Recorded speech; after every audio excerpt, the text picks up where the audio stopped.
SAfm, South Africa's news and information leader. Thank you, Bongi. NPA confirms the seizure of Malema's farm and Pope Francis celebrates his inaugural mass. That's in the news. Good afternoon.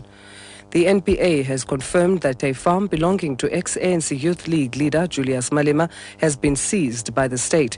This comes after Malema missed a deadline to pay a fine to the South African Revenue Services. The property in Limpopo is worth an estimated 4 million rand. It will be auctioned off in due course.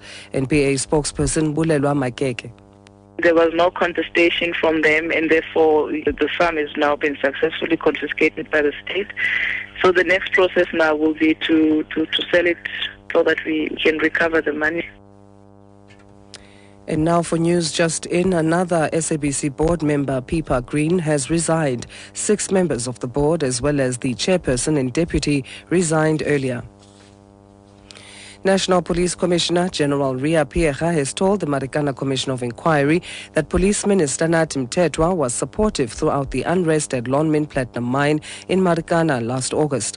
This following the evidence leader, Advocate Mbuyiseli Madlanga's suggestion that there was no intervention from the minister prior to the 16th of August, in which 10 people had already lost their lives.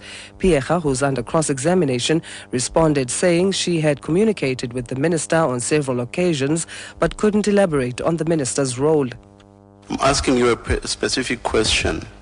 What, if anything, did the minister do prior to the killings of 16 August?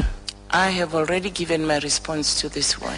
He gives us leadership in that space and support. If I have failed maybe to answer in a manner that is appreciated, maybe I'm short of answering your question. The Office of the Chief Justice, Judge Mogoeng, says no major disruptions to judicial proceedings have been reported since some magistrates embarked on a go-slow yesterday over a salary dispute. Chief Justice spokesperson Lula Maluti says to date, only a few magistrates in parts of Gauteng and KwaZulu-Natal, as well as in East London and Kimberley, have postponed cases. Lutis urged those supporting the action to reconsider their action and take up their grievances through existing and official channels. Northwest Police say a second suspect has been arrested following the murder of Ventersdorp farmer Johan Stichling. He and a 22-year-old man arrested on Sunday are due to appear in the town's magistrate's court tomorrow. The 67-year-old farmer was attacked outside his farmhouse on Sunday morning. He was struck over the head and dragged into the house. The attackers then found his 64-year-old wife Cora and assaulted her. It's believed they also raped her. The farmer died on the scene. His wife is recovering in hospital in Klerksdorp.